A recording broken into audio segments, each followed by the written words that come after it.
നിങ്ങളിങ്ങനെ ടെൻഷൻ അടിച്ചിട്ട് കാര്യമില്ല. നിങ്ങൾ അന്നൊരു തെറ്റ് ചെയ്തു പോയി. ആ തെറ്റ് നിങ്ങൾ മാപ്പം പറഞ്ഞതാണ്. പിന്നെന്തിനാ നിങ്ങൾ ടെൻഷൻ അടിക്കണത്? ആ സിനിമയിൽ തന്നെ നിങ്ങൾ അവളെ നായികയാക്കി, അവളിപ്പോ താരമായി, ആക്ടിവിസ്റ്റായി. അവർ നന്ദി അവള് കാണിക്കാതിരിക്കുവോ?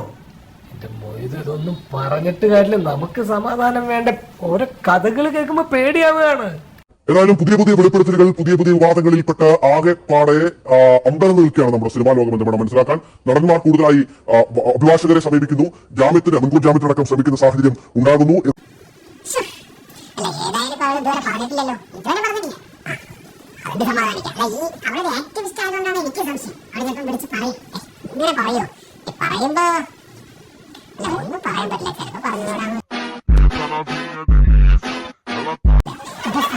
ചെറുപ്പത്തിന്റെ ഓരോ കുസൃതികളാണ് ചെയ്തതല്ലാതെ നമ്മൾ ഇപ്പൊ കുട്ടികളും കുടുംബം ഒക്കെ ആയിട്ട് ജീവിക്കല്ലേ. അല്ലാത്തൊക്കെ ഇപ്പൊ പറഞ്ഞിട്ട് എന്താ കാര്യം? ചെയ്യുന്ന സമയത്ത് ആലോചിക്കേണ്ടത് ഒരു കാര്യം.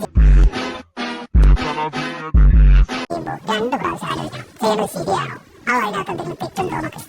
നിങ്ങളോട് 2 പേരോട് ഞാൻ അന്നേ പറയായിരുന്നല്ലോ, ഈ വക പരിപാടിയിലേക്ക് ഒന്നും മെനക്കെടണ്ട. നമ്മൾ ജോലി ചെയ്യാൻ വേണ്ടി വന്ന ആളുകളാണ്. നമ്മൾ ആ ജോലി ചെയ്യുക, അതിന്റെ ശമ്പളം വാങ്ങിക്കുക, വീട്ടിൽ പോവുക, അത്രയും ചെയ്താൽ പോരെ. ഇതല്ലാതെ അവിടെ നിന്ന് ഇവിടുന്ന് വരുന്ന കുട്ടികളെ തോണ്ടാനും മാന്താനും പിച്ചാനും പോണ്ട എന്ത് കാര്യമുണ്ട്?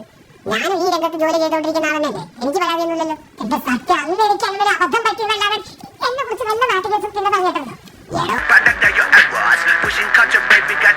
ഒരെണ്ണം പോലെ നാറാൻ 1 മതി, ഒരേ ഒരെണ്ണം മതി. നിങ്ങൾക്ക് എഴുതിയില്ല ഇവിടെ മനസ്സിലാക്കി ടെൻഷൻ അടിച്ചിരിക്കുക. ഈ വീട്ടിൽ വന്ന ശേഷം എനിക്ക് അഭിനയത്തിനോട് കോൺസെൻട്രേറ്റ് ചെയ്യാൻ പറ്റുന്നില്ല.